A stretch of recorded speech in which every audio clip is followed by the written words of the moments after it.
Hello everyone. Today we will discuss about John Fletcher's poem Melancholy. So John Fletcher ने मेलांकली का मतलब बताया है कि ज़िंदगी में जो दुख आते हैं उनको मेलांकली से रिलेट किया है। यानी कि मेलांकली का मतलब होता है ग्लूमी या उदासी। तो उनकी लाइफ में कितनी उदासी थी, कितनी ग्लूमी मतलब थी, और डिलाइट्स कितनी थी, मीन्स खुशियाँ कितनी थी, उन सब चीज़ों को लेके इन्होंने इसमें डिस्कस किया है। इन्होंने अपनी लव जर्नी है उसको शेयर करते हुए ये चीज़ें डेडिकेट करी है। So in the very first line of the poem, hence all you vain delights as short as are the nights. Hence फिर भी, यू आया है हम सब रीडर के लिए। वैन का मतलब होता है व्यर्थ, डिलाइट्स का मतलब होता है खुशियाँ। अपनी लाइफ में जितनी भी खुशियाँ होती है वो सब बेकार है। स्पीकर है वो ये चीज़ बोल रहा है कि जो तुम्हारी लाइफ में जितनी भी खुशियाँ होती है ना वो सब बेकार है। A source as are the nights, और इन खुशियों को कैसा बताया गया है कि जैसे कि नाइट्स होती है, जो रातें होती है वो छोटी होती है, आके चली जाती है। सेम वैसे ही जो तुम्हारी लाइफ में डिलाइट्स होती है, खुशियाँ होती है, वो भी ऐसे ही आके चली जाती है, बहुत छोटी होती है खुशियाँ में, मीन्स इस शॉर्ट टाइम पीरियड के लिए खुशियाँ होती है।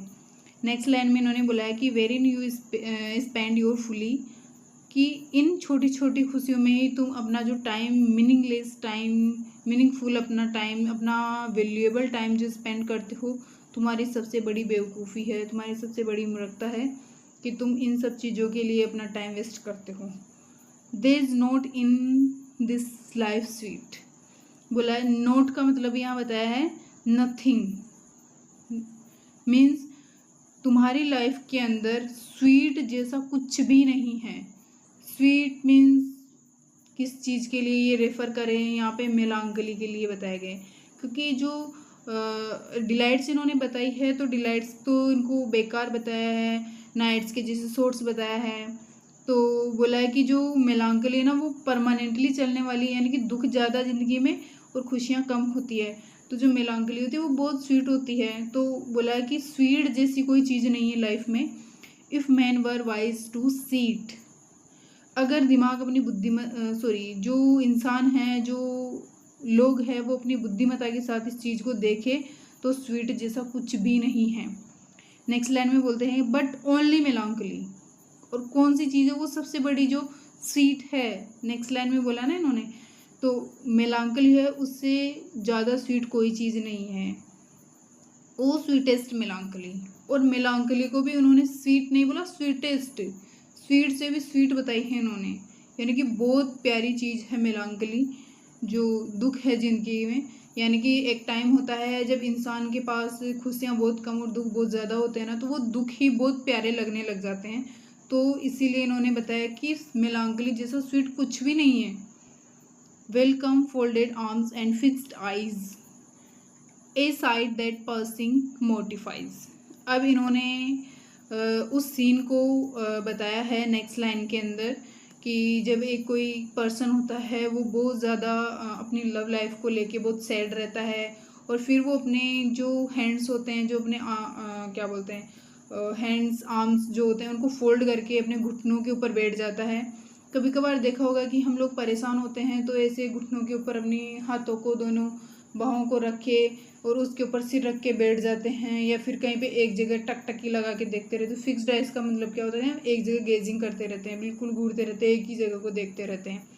सो उसी चीज़ को बोला है उन्होंने। तो ये fold arms and fix eyes जो है ना, ये एक सैडनेस को रिप्रेजेंट करने का बता रहा है। ए साइड दैट पर्सिंग मोटिफाइज, पर्सिंग का मतलब होता है कि पेनफुल, मोटिफाइज का मतलब होता है सेम, सेम में शर्म।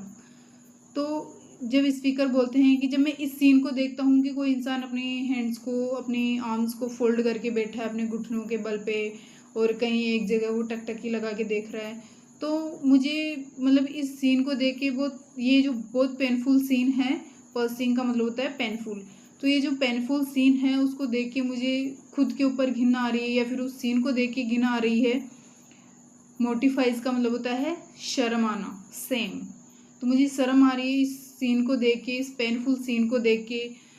ए look that's fast turn to the ground, इस सीन को मैं देख रहा हूँ ना, उस सीन के अंदर वो जो भी पर्सन बैठा हुआ है वो फास्टन का मतलब होता है बिल्कुल ग्राउंड से अटैच होके बैठना। फास्टन का मतलब होता है अटैच होके बैठना। और अटैच होके बैठा है वो ग्राउंड के, यानी कि धरती के ऊपर वो बैठा है, अपनी हैंड्स को फोल्ड करके घुटनों के ऊपर रख के बैठा है वो। सो नेक्स्ट लाइन में बोलते हैं कि ए टंग चेंड अप विदाउट ए साउंड। उसकी जो वो पर्सन बैठा हुआ है उसकी टंग भी है, जीभ भी है, चेंड अप कर दी गई है, मीन्स जैसे कि उसकी जीभ को बांध दिया गया, उसकी मुंह को बांध दिया गया उस तरीके से, विदाउट ए साउंड। उसके मुंह में जीभ भी है, मुंह भी है और वो बोलता भी, लेकिन उसके मुंह से कोई साउंड नहीं निकलती। क्यों नहीं निकल रही? क्योंकि ही इज़ वेरी सैड, वो बहुत ज़्यादा दुखी है अपनी जो भी प्रॉब्लम्स हैं उन सबको लेके, तो इसलिए वो कुछ भी नहीं बोल सकता है विदाउट ए वर्ड, वो बिल्कुल साइलेंट बैठा हुआ है। फाउंटेन हेड्स ए पाथलेस क्लोज।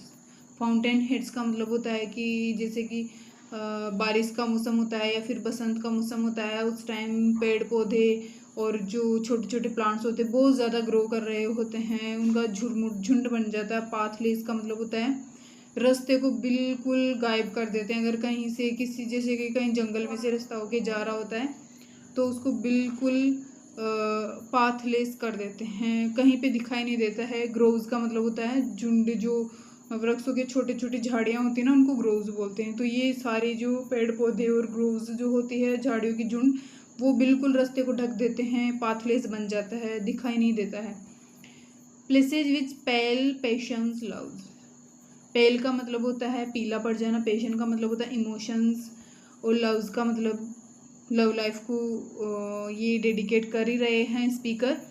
तो बोल रहे हैं कि वो जो पर्सन बैठा हुआ है वो अपने लव इमोशंस को लेके बिल्कुल, उसका फेस है ना वो पीला पड़ चुका है, यानी कि वो बहुत ज़्यादा स्ट्रेस में, टेंशन में आ रहा है, या फिर अपने जो लाइफ है उसको, उसके बारे में वो बहुत ज़्यादा ओवर थिंकिंग कर रहा है। ये सारी चीज़ें उसने बताई है।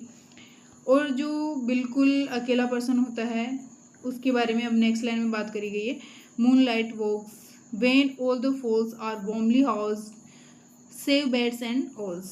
मून लाइट्स वॉक का मतलब होता है कि जो चंद्रमा की जो चांदनी रात होती है उसके अंदर चलना। जब कोई अकेला इंसान बहुत ज़्यादा परेशान होता है ज़िंदगी में, उसके पास बहुत ज़्यादा दुख होते हैं, तो वो अकेला मून लाइट में चलना पसंद करता है। When all the false are warmly housed. Falls का मतलब होता है कि जो बर्ड्स होते हैं वो अपने वार्मली हाउस के अंदर, वो जो अपने बिल्कुल गर्म बेड को गर्म कर लेते हैं, बोलते हैं ना कि बिस्तर गर्म कर लिया मैंने, तो सेम उसी तरीके से वो जो फॉल्स होते हैं, बर्ड्स होते हैं, सभी बर्ड्स अपने अपने घोंसलों में चले जाते हैं। Save bats and owls. Save का मतलब होता है के अलावा, तो किस किस बर्ड्स को छोड़ के बेड्स और ऑल्स, ऐसे जो दो बर्ड्स हैं, दो पक्षी हैं, वो रात्रि में सोते नहीं हैं। तो इन दोनों बर्ड्स को छोड़ के बाकी सारे बर्ड्स है वो अपने हाउस के अंदर, अपने नेक्स्ट के अंदर वो जा चुके हैं, घोंसलों में जा चुके हैं। A midnight bell a parting groan, these are the sounds we feed upon. A midnight bell का मतलब होती है जो मध्य रात्रि के अंदर बजने वाली। मिडनाइट का मतलब होता है मध्य रात्रि, बेल का मतलब होता है घंटी, जो मध्य रात्रि में बजने वाली जो घंटी होती है उसके बारे में इन्होंने बात करी है। And a parting groan, parting groan का मतलब होता है कि जुदाई वाला जो गीत होता है उसके बारे में, यानी कि जो ऐसे जो आदमी होते हैं जो अपनी लव लाइफ से बहुत परेशान हो जाते हैं, या उनकी लव लाइफ में बहुत सारे दुख होते हैं, खुशियाँ बहुत कम होती है, या फिर उनका जो पार्टनर उनको छोड़ के चला जाता है, उसके बाद वो मिडनाइट बेल को सुनना पसंद करेंगे और पार्टिंग ग्रोन को सुनना पसंद करेंगे। पार्टिंग ग्रोन का मतलब होता है कि जो जुदाई वाले गीत होते हैं, जब कोई दो पर्सन अलग हो रहे होते हैं तो उस टाइम जो सैड सॉन्ग हम बोल सकते हैं, सैड सॉन्ग बहुत ज़्यादा सुनना पसंद करते हैं। दीज आर द साउंड्स, ये दो बेल्स ऐसी है या ये सॉन्ग ऐसे हैं जिनको ये सुनकर इनको बहुत सुकून फील होता है। फीड अपॉन का मतलब होता है सुकून फील करना। फीड का मतलब होता है वैसे भोजन होता है, लेकिन फीड से हम वो चीज़ नहीं ले सकते। फीड का मतलब यहाँ सुकून से है कि ये दो साउंड सुन के इनको सुकून सा फील होता है। नेक्स्ट लाइन में बोलते हैं कि then stretch your bones in a still gloomy valley. Stretching का मतलब होता है जैसे अपनी बॉडी अकड़ जाती है और फिर हम बिल्कुल स्ट्रेचिंग करते हैं हाथ पैरों को फैला के, तो उसको बोलते हैं स्ट्रेचिंग करना, है ना। तो ये ऐसे बोल रहे हैं, मुझे ऐसे लग रहा है कि ग्लूमी में इस उदास भरी घाटी का, ग्लूमी का मतलब ऐसे उदास ही होता है, लेकिन यहाँ क्या है, बिल्कुल मैं इस अंधेरी घाटी के अंदर अकेला बैठा रहूँ और अपनी हड्डियों को स्ट्रेचिंग करके मैं यहीं सो जाऊँ।